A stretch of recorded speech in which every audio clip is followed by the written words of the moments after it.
Mental Asylum, nestled in the quiet countryside of regional Victoria, holds a dark and unsettling history. Built in 1865, at a time when little was understood about mental health, its long corridors and foreboding rooms have borne witness to unspeakable suffering. Over the years, countless patients were subjected to brutal treatments, such as lobotomies and electroshock therapy. The very walls seem to echo with the cries of those who perished within, their lives cut short by barbaric medical practices that resulted in more than 13,000 deaths. The asylum, now abandoned and decaying, has gained a sinister reputation for being one of the most haunted locations in Australia. Visitors often speak of a heavy, oppressive atmosphere that lingers in the air, making it difficult to breathe. But it's not just the feeling of dread that unnerves those who dare to walk the halls. Aradale has its share of ghostly inhabitants, and among them is one who stands out above all others: Nurse Kerry. Nurse Kerry worked in the asylum's women's ward during its prime, and though records of her life remain vague, her presence in death is unmistakable. Many who visit the asylum today have heard the distinct clicking of heels echoing down the empty corridors, accompanied by a soft, almost soothing voice calling out as though she were still tending to her patients. But the calmness is deceiving. There's something sinister behind her spectral presence. Some believe Nurse Kerry is still caring for the souls trapped in the asylum, while others think she was as cruel in life as the treatments she administered. The women's ward, in particular, is a hotspot for paranormal activity. Tour guides have recounted countless experiences of people suddenly feeling cold hands on their shoulders or hearing disembodied whispers urging them to leave. Shh! One chilling encounter involved a young woman on a guided tour who claimed she felt fingers brushing through her hair, only to turn around and find no one there. Yet Nurse Kerry isn't the only spirit that lingers in the asylum. Over the years, visitors have reported seeing shadowy figures darting in and out of doorways, barely visible but always watching.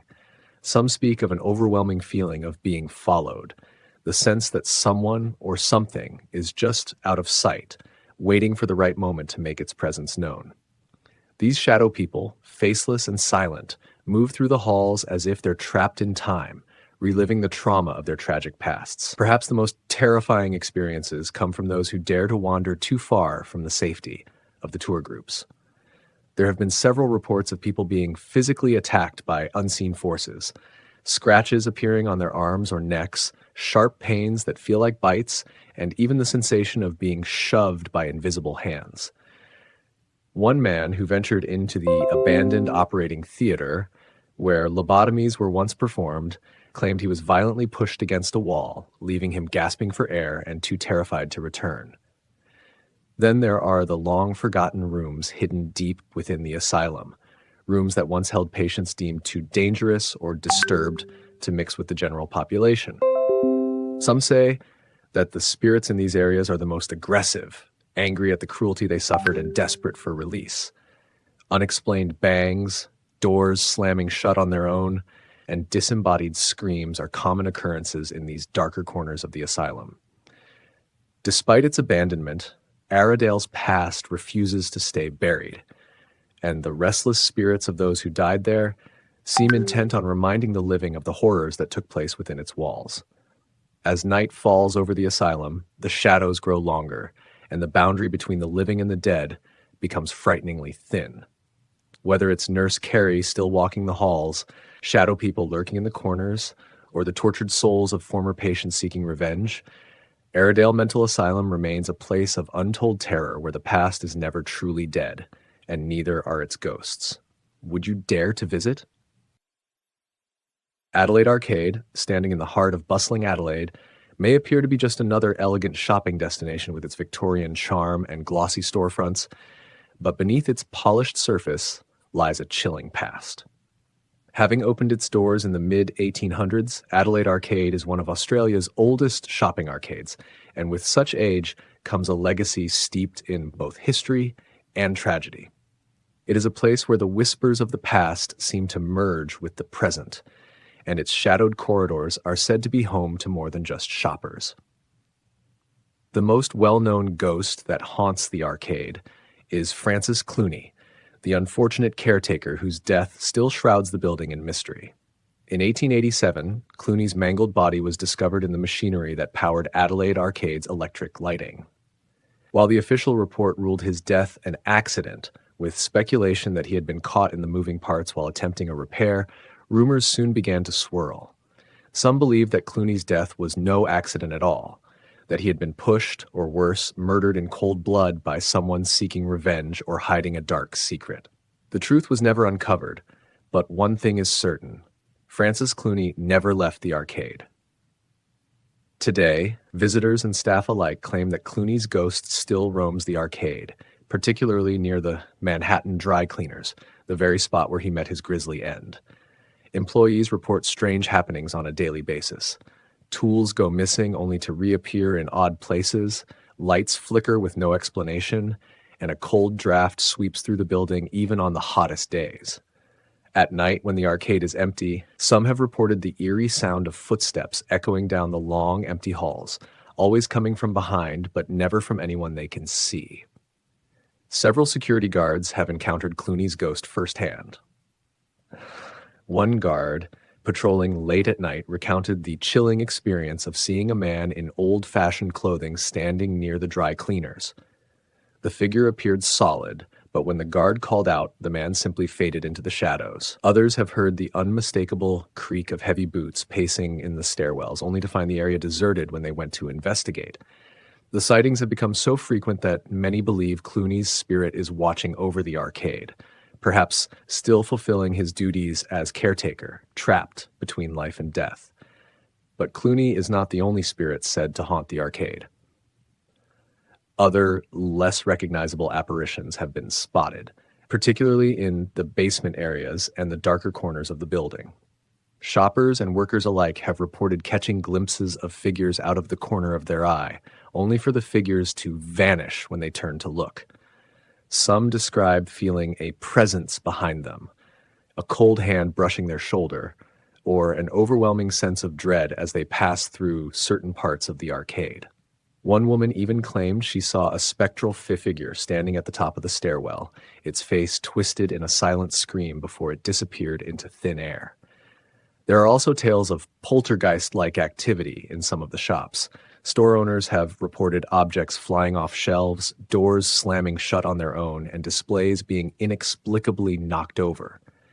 In one incident, a store's security camera caught footage of a heavy metal mannequin stand being shoved violently to the ground, despite no one being near it at the time. The footage showed nothing but an empty room, but the force with which the stand was pushed suggested something, or someone unseen, had made its presence known. Adding to the eerie atmosphere of Adelaide Arcade is the fact that the building itself seems to have its own mood. At times, the space feels light and airy, bustling with the energy of shoppers. But as the day turns to night, the atmosphere shifts. The shadows grow longer, the air sense of being watched becomes almost unbearable. Even those who don't believe in ghosts have admitted to feeling uneasy after dark, as if the spirits of the past awaken when the arcade is at its quietest. There are those who wonder if Francis Cluney is still seeking justice for whatever befell him that fateful night, his spirit restless and unable to move on. Others believe that the arcade itself has become a magnet for the supernatural, drawing in spirits from across the city, their energy feeding off the bustling crowds by day and the silence of night. Whatever the truth may be, one thing is clear: Adelaide Arcade is far more than a historical shopping destination. Its grand halls and ornate ceilings may mask the tragic history that lingers beneath, but for those who listen closely, the whispers of the past are impossible to ignore. And if you ever find yourself wandering through the arcade after hours, pay attention to the footsteps behind you. They may not belong to the living. Kapunda, a small town just an hour away from Adelaide, is renowned for its haunted reputation, earning the title of the most haunted town in Australia. The chilling atmosphere that clings to Kapunda's narrow streets is undeniable, but nothing compares to the spine-tingling terror that lurks within the North Kapunda Hotel. Once a lively inn, now it stands as a sinister monument to the restless dead, with multiple spirits said to wander its halls, some benign, others deeply malevolent. Among the hotel's many ghosts are the spirits of two young girls, their presence felt throughout the building, but especially upstairs.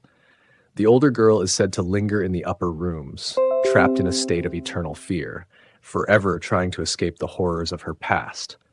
Witnesses claim that her delicate footsteps can be heard pacing along the creaky floorboards at night, and some have even caught glimpses of her in old-fashioned clothing, her face etched with worry. It is said that she refuses to leave the safety of the upper floors. For down below, a malevolent force awaits, a dark entity she cannot escape. The younger girl, meanwhile, is often seen playing by the entrance or in the hallways. Her giggles, though seemingly innocent, are always tinged with sadness, and some have reported hearing her faint cries in the middle of the night. Many believe that the younger spirit does not fully understand the danger that lurks within the hotel's walls. Visitors have tried to interact with her, but when they get too close, she vanishes, leaving only the cold touch of her presence behind. However, there is an ominous reason why she lingers close to the entrance, as if waiting for someone to save her. Both girls are said to be hiding from a dark presence within the hotel, a shadowy figure known only as the Man in Black. His very appearance is unsettling. Clad entirely in black with a wide-brimmed hat that obscures his face, this menacing spirit has earned a reputation for terrorizing the female spirits and visitors alike. His energy is dark, heavy, and suffocating, making his presence known even before he is seen. Women who enter the hotel often describe feeling a strange pressure on their chest or an overwhelming sense of dread. Some have been pushed, scratched, or even knocked down by an unseen force, leaving them shaken and terrified. It is said that the Man in Black has a deep misogynistic streak, targeting women with a particular venom. Female visitors to the hotel frequently report feeling watched, their hair tugged, or cold hands brushing against their skin, especially when they're alone. Even the spirits of the two young girls seem to avoid him, particularly the older one, who stays upstairs to evade his violent outbursts. There is an unsettling theory that he may have been responsible for the deaths of these girls when they were alive, his anger and cruelty transcending death, leaving them in a state of perpetual fear. However, the Man in Black is not the only dark figure tied to the North Kapunda Hotel. Among the hotel's most infamous spirits is Dr. Blood, a name that sends shivers down the spine of anyone who knows the town's dark history. While his real name has been lost to time, Dr. Blood was a local physician rumored to have performed horrific experiments on humans during the late 1800s.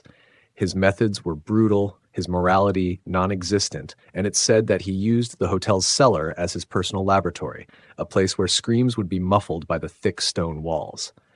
The legend of Dr. Blood lingers strongly within the hotel. Visitors brave enough to descend into the dark and musty cellar report hearing the faint sounds of chains clinking, followed by whispers or even the echoes of desperate screams. On some nights, the smell of burning flesh and antiseptic wafts through the air, sending chills down the spines of those who dare venture into his former lair. Dr. Blood's spirit is said to wander the hotel, forever tied to the horrors he committed, and some say his presence can still be felt by those with a sensitive connection to the paranormal. People who enter the cellar often complain of sudden headaches or dizziness, as if they've stepped into a vortex of pain and suffering that Dr. Blood created long ago. The dark energy within the North Kapunda Hotel seems to draw in those curious enough to explore its haunted halls, but not everyone leaves unscathed. Some guests have reported vivid nightmares after staying in the hotel, dreams so real they can still feel the ghostly touch of the spirits when they wake. Others leave with strange bruises or scratches that they cannot explain, claiming to have been attacked by the unseen forces that inhabit the place. The hotel has become a hotspot for paranormal investigators, but even they are not immune to the chilling phenomena.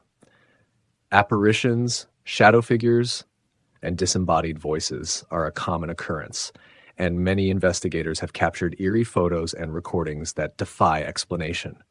Despite its haunted reputation, the hotel remains open for business, inviting the brave or the foolish to spend a night in its haunted rooms. But those who enter must be prepared for what might find them. The North Kapunda Hotel is more than just a relic of the past. It is a living entity, filled with the restless souls of those who met tragic ends within its walls. For those brave enough to visit, beware, for the spirits that linger here are not always content to remain in the shadows. Kapunda may be the most haunted town in Australia, but it is the North Kapunda Hotel, a hotel where the true horrors wait in the dark. The Old Melbourne Gaol is one of Australia's most notorious historical landmarks, a place that once held the country's most infamous criminals, including the legendary outlaw Ned Kelly. Its stone walls and iron bars hold countless stories of suffering, death, and torment.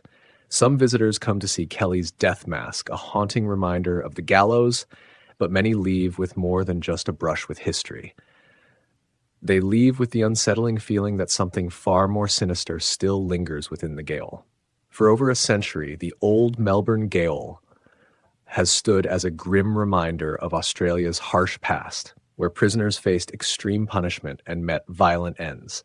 The executions held here were brutal, and some say the energy of those final moments remains trapped within the building. Visitors often report a strange chill in the air, the feeling of being watched, or an inexplicable sense of dread as they walk through the narrow corridors. But of all the haunted spaces within the Gaol, one stands out above the rest: the ominous Cell 17 Teen. Cell 17 is notorious even among the Gaol's many ghost stories. It is a small, windowless room tucked away in the corner of the second floor, its air thick with the weight of unseen forces. Unlike other cells, there is no clear record of which prisoner once called it home, but the violent and aggressive activity that has been reported there suggests a tormented soul remains locked inside.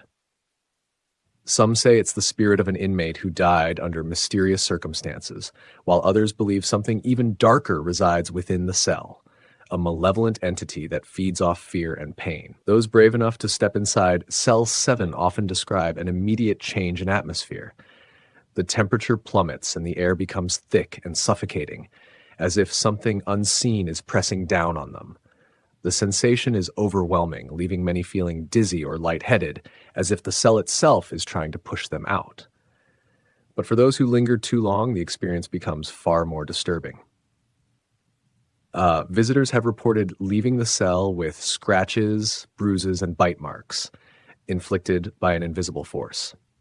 The attacks are sudden and fierce, often happening without warning. Many feel an intense burning sensation on their skin, only to find deep scratches running down their arms or back. Others describe the feeling of sharp teeth biting into their flesh, leaving behind bruises in the shape of a mouth, as though some unseen prisoner is exacting their revenge from beyond the grave. The most chilling accounts, however, come from those who have heard whispered voices within the cell. These voices seem to come from nowhere, often starting as soft murmurs before growing into harsh, angry growls.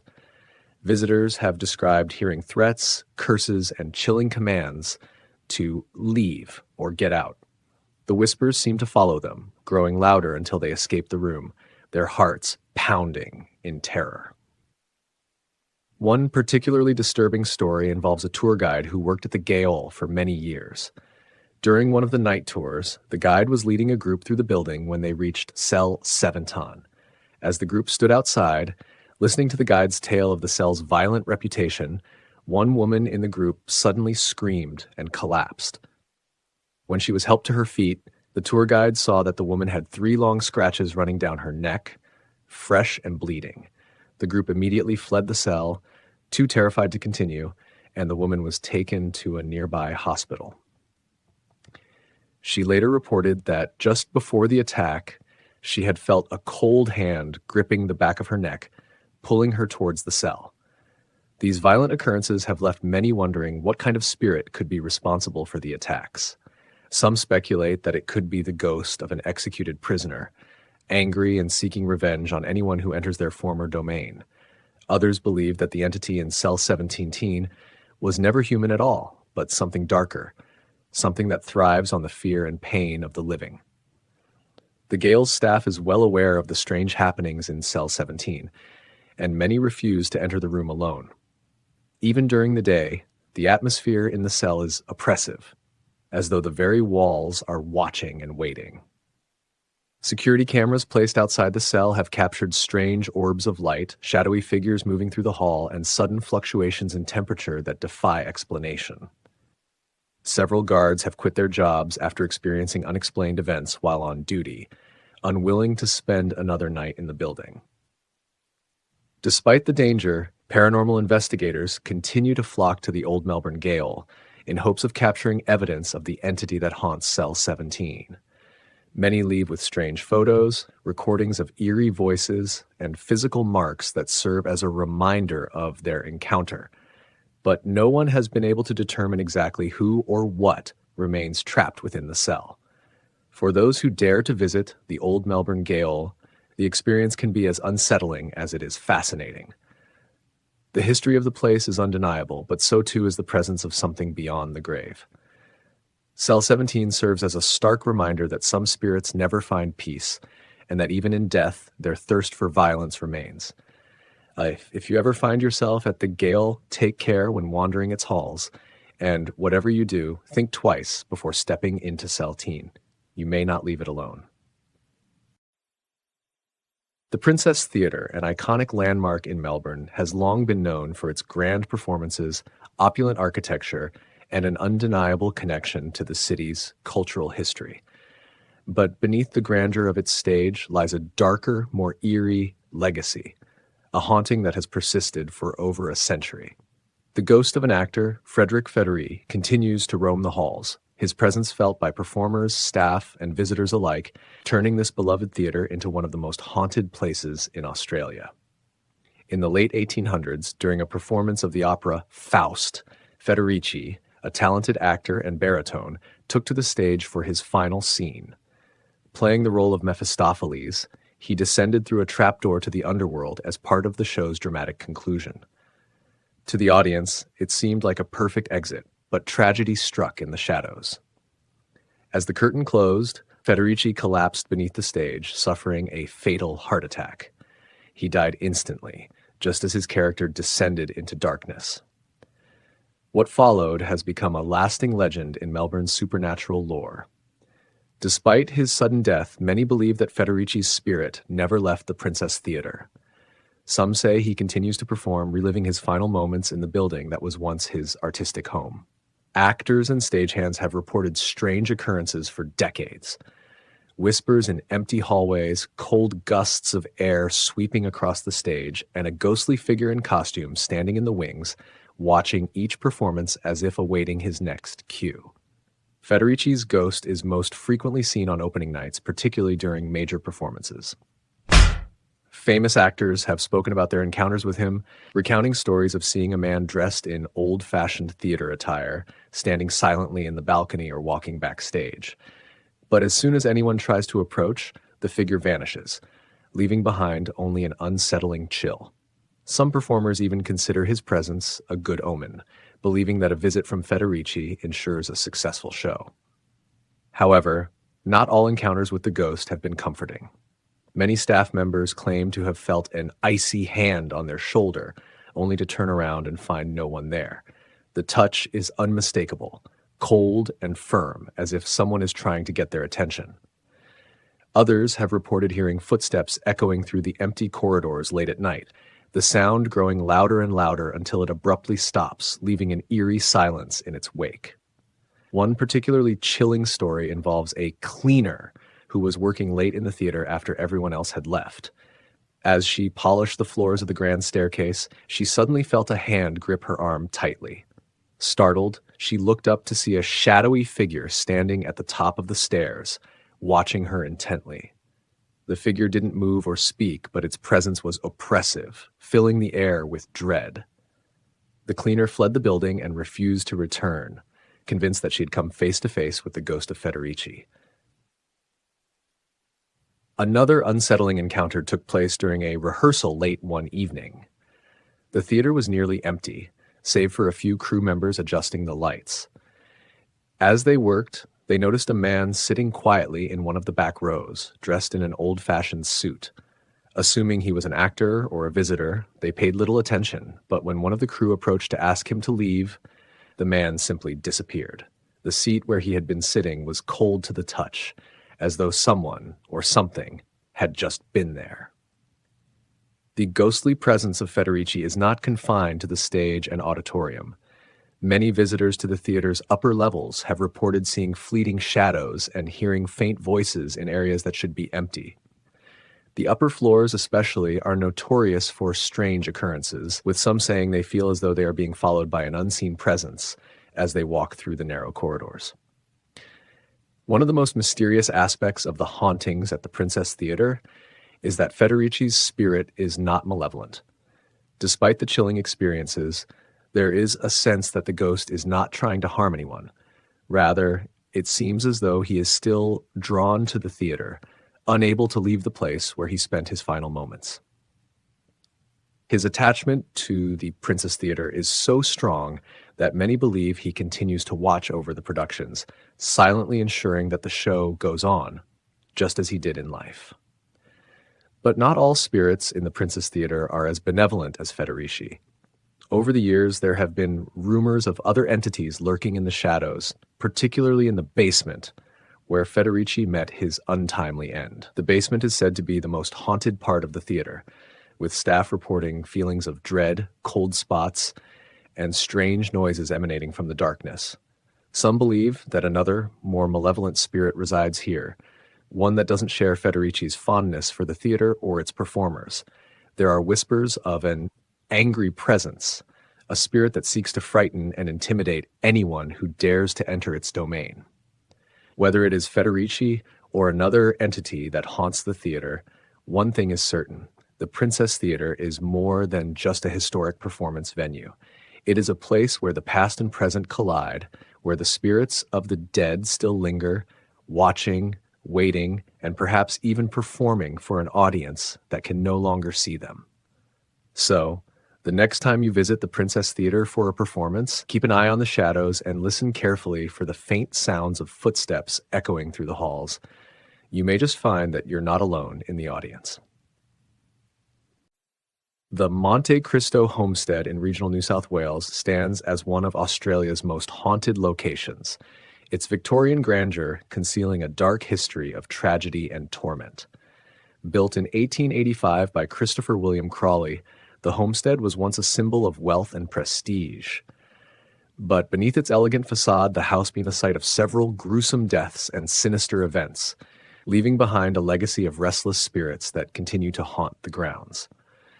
One of the most infamous tragedies involves a young, stable boy who met a horrific end.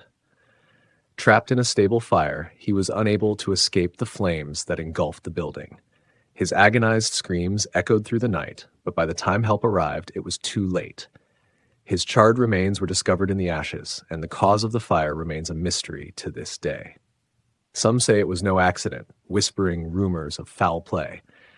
Today, visitors to the homestead claim they can still hear the distant cries of the boy, particularly at dusk when the shadows begin to lengthen. His ghost is often spotted wandering the grounds, his figure barely visible in the flickering light, as though eternally searching for an escape from the flames. The tragedy of the maid who fell from the second-floor balcony is another chilling story that haunts the Monte Cristo homestead. There are conflicting accounts of her death. Some believe she slipped and fell in a tragic accident, while others suggest she was pushed. The true circumstances of her demise remain shrouded in mystery, but her presence at the homestead is undeniable. Guests frequently report seeing her ghostly figure standing on the balcony and gazing out across the property as if waiting for something or someone. On certain nights, witnesses have claimed to see her falling, only for her form to vanish before hitting the ground, replaying the final moments of her life in an endless, nightmarish loop. But it is not only these two spirits that linger within the walls of Monte Cristo. Many who stay at the homestead experience a profound sense of unease, as though they are constantly being watched. One particularly terrifying account comes from a visitor who stayed the night in one of the upstairs bedrooms. She awoke in the dead of night to find a family of 3, a man, a woman, and a small child, standing at the foot of her bed, silently staring at her. Their expressions were blank, almost lifeless, and no matter how hard she tried, she couldn't move or scream. The encounter lasted what felt like an eternity, but when she finally blinked, the spectral family had vanished without a trace. To this day, she swears it was not a dream. The homestead's haunted reputation does not end there. Paranormal investigators have reported strange phenomena throughout the property. Doors slamming on their own, disembodied voices whispering from empty rooms, and cold spots that appear without warning. In the homestead's drawing room, a heavy presence can sometimes be felt, as though an unseen force is pressing down on anyone who dares to enter. Some believe this to be the spirit of Elizabeth Crawley, Christopher Crawley's wife, who reportedly became a recluse after her husband's death and rarely left the house. It is said that her spirit remains, watching over the home she once ruled with an iron hand. Perhaps the most unsettling presence in the house is found in the former nursery where the Crawley children once slept. Visitors report the sound of children's laughter and footsteps running down the halls, even though no living children are present. Some have even claimed to see the small handprints of children appear on the dust-covered furniture, only to disappear moments later. The sense of playfulness is often accompanied by an overwhelming sadness, as though the spirits of the children are trapped in a perpetual state of loneliness, forever separated from their families. Monte Cristo's dark past also includes a particularly harrowing story involving a housekeeper's son. It is said that the young boy who had a disability was chained to a wall in the homestead's caretaker's cottage for years, treated more like an animal than a human being. He died under mysterious circumstances, his body found cold and neglected. His spirit is said to be one of the most active on the property, filled with anger and sorrow from the cruel treatment he endured in life. Guests staying near the cottage have reported hearing the clanking of chains in the night and seeing shadowy figures moving just out of sight. As you walk through the halls of the Monte Cristo homestead, the weight of its grim history is palpable. Every creak of the floorboards, every flicker of a candle seems to carry with it the echoes of the past. The air is thick with the presence of the unseen, and for those who visit, it is impossible to ignore the sense that the dead still walk among the living.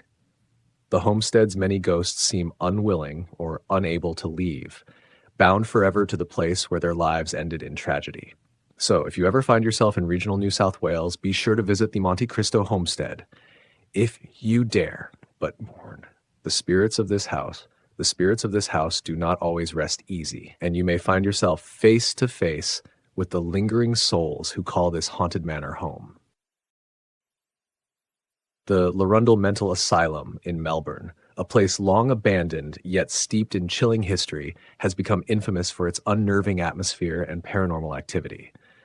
Once a facility for treating the mentally ill, its past is marked by untold suffering, despair, and ghostly encounters that continue to haunt the crumbling halls. The faded walls, now covered in graffiti, tell only a fraction of the stories that echo through the asylum's desolate corridors. Among the many tales that have emerged from Aradale's dark past, one of the most chilling is the story of a young girl who once lived within its walls. Details of her life remain scarce, shrouded in mystery, but it is said that she arrived at the asylum alone, a fragile soul abandoned by the world outside. Her only companion was a small music box, a cherished possession that brought her comfort amid the cold, clinical environment of Aradale. She would sit in her room, winding the delicate mechanism, listening to its soft, melodic tune over and over as the world around her fell into silence. Tragically, like so many others who entered Aradale, the young girl never left. Whether she succumbed to illness, despair, or some darker fate remains unclear, but her presence lingers within the asylum's decaying walls. Many believe that her spirit still wanders the empty corridors, bound to the only home she ever knew. Visitors brave enough to explore the derelict asylum after dark often speak of hearing the faint, haunting melody of her music box, drifting through the ruined halls like a ghostly lullaby. The sound is so distinct that it pierces through the eerie quiet, sending shivers down the spines of those who hear it. There are those who claim to have seen her, a shadowy figure dressed in a tattered white gown, standing at the end of long, abandoned corridors. She appears as a fleeting presence, her head bowed as if lost in thought, the music box cradled in her hands. Witnesses describe a profound sense of sadness in her appearance, as if she is searching for something or someone that she will never find. Others have reported seeing her in the asylum's courtyard, where the overgrown grass and crumbling stone create an eerie setting for her spectral form to linger. But it is not just her ghostly appearance that unsettles those who visit Larendel. On certain nights, when the moonlight casts long shadows across the asylum grounds, the faint strains of the music box grow louder. The tune becomes distorted, warping into something unnatural, as though it is being played by unseen hands. The melody lingers, echoing off the walls, trapping anyone within earshot in a haze of fear. Some have described feeling an overwhelming sense of dread as the music plays, as though the very walls are closing in on them, suffocating them with the weight of the asylum's dark past. One particularly terrifying account comes from a group of urban explorers who entered the asylum late one night. As they made their way through the labyrinth of empty rooms, they began to hear the unmistakable sound of the music box. At first, it seemed distant, almost faint, but as they ventured deeper into the building, the sound grew louder, as if it were following them. Panic set in as the music began to fill the entire floor, echoing from every direction. When they turned a corner, they were met with the sight of the young girl's ghost standing motionless at the far end of the hall. Her eyes were hollow, her pale face devoid of emotion, and in her hands she clutched the music box. Before they could react, the ghost vanished, leaving behind only the sound of the haunting melody. Even now, years after the asylum closed its doors, the hauntings of Larendel continue to draw those curious or foolish enough to seek out its spirits. Paranormal investigators and thrill-seekers alike have documented strange occurrences, cold spots that seem to materialize without warning, disembodied whispers that echo through the halls, and the unmistakable feeling of being watched by unseen eyes. The most unsettling of all is the persistent sound of the music box, playing its melancholic tune long after the living have left. Locals warn against visiting the asylum after dark, but for those who dare, the ghost of the young girl is a reminder of the suffering that once filled these walls. Some say she is still waiting, her soul trapped within the asylum's decaying structure, unable to find peace. Others believe that the music box is her way of reaching out, a plea for someone to release her from the torment of her eternal loneliness. Whatever the truth may be, the Larendel Mental Asylum stands as a stark reminder of the dark history of mental health treatment and the souls who were lost within its walls. The young girl's music box plays on, a ghostly melody that haunts the ruins, ensuring that her story and the stories of all those who suffered there will never be forgotten. Port Arthur, located in Tasmania, stands as a somber reminder of Australia's grim penal history. Once a notorious convict settlement, its stone walls and weathered ruins tell stories of hardship, punishment, and despair. Today, Port Arthur is a place where history and the supernatural blend seamlessly, and it's no surprise that it's reputed to be one of the most haunted sites in the country.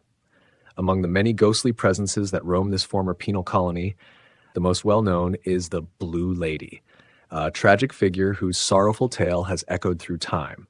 She was once the wife of a prison guard, and her life at Port Arthur was marred by tragedy when she died during childbirth along with her newborn baby. From that moment on, her spirit has been seen wandering the grounds, forever searching for the child she lost.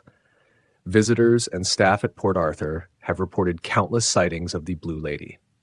Dressed in an ethereal, flowing blue gown, she is often seen walking the corridors of the old buildings or standing near the prison hospital where she drew her last breath. But what sets her apart from other spirits is the deep sorrow that seems to accompany her presence. Those who encounter the Blue Lady describe an overwhelming feeling of grief and despair, as if they too are sharing in her eternal mourning. The Blue Lady's appearances are often preceded by an unnatural chill in the air.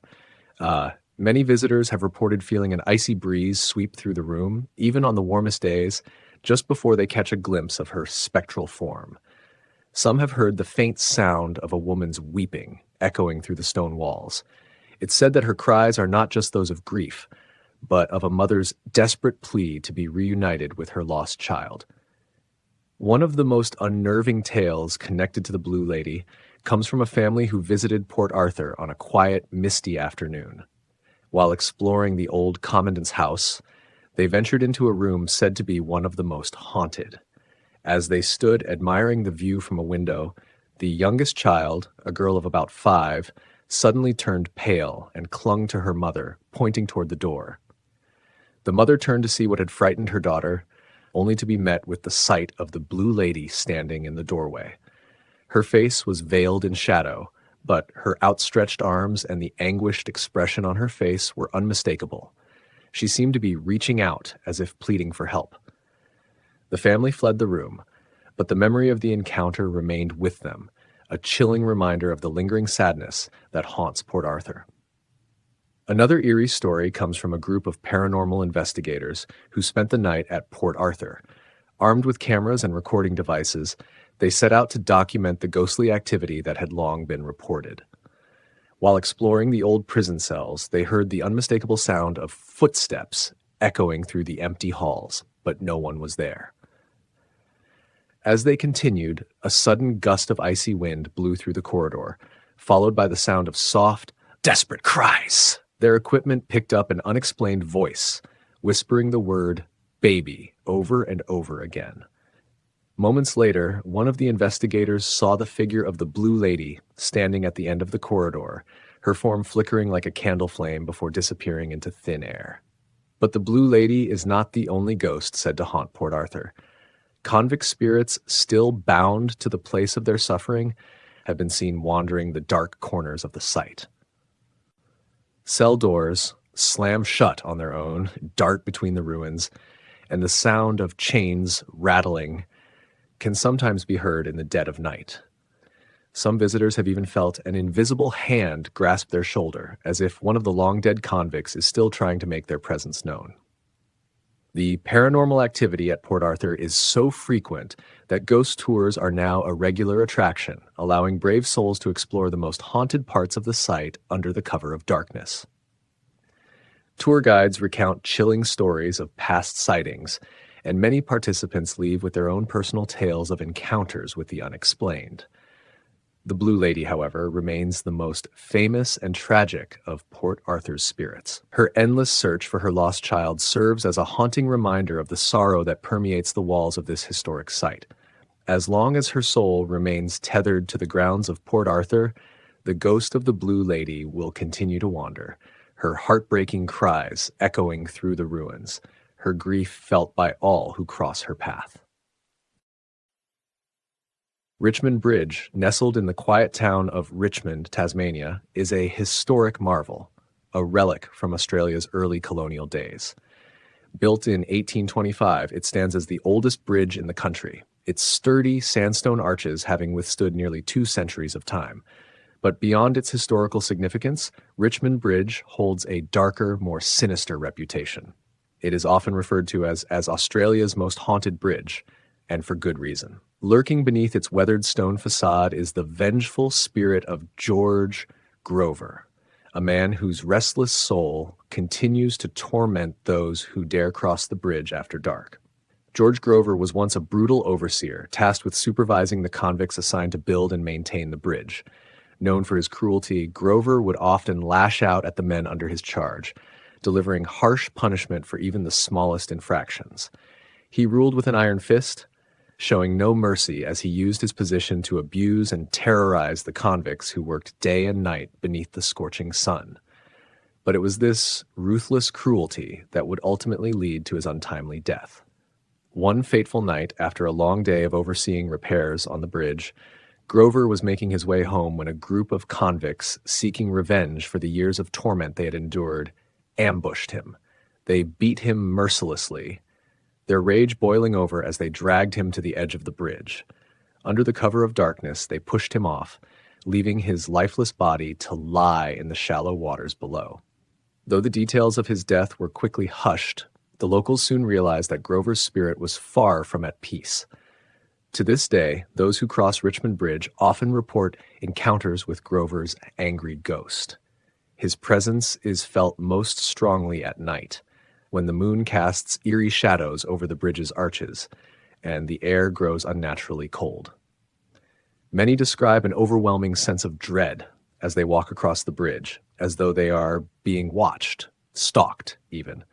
Some visitors claim to have seen a dark figure standing on the bridge, his form obscured by the mist that often rises from the river below. As they approach, the figure vanishes, only to reappear moments later, closer and more menacing. But Grover's haunting goes beyond mere sightings. Aggression is a hallmark of his ghostly presence. Several visitors have reported feeling a sudden forceful shove as they make their way across the bridge, as if an invisible hand is pushing them toward the edge. Others have experienced a sharp pain in their backs or legs, eerily reminiscent of the whippings Grover used to dole out. One chilling account comes from a man who, while walking his dog late one evening, felt a powerful grip on his shoulder.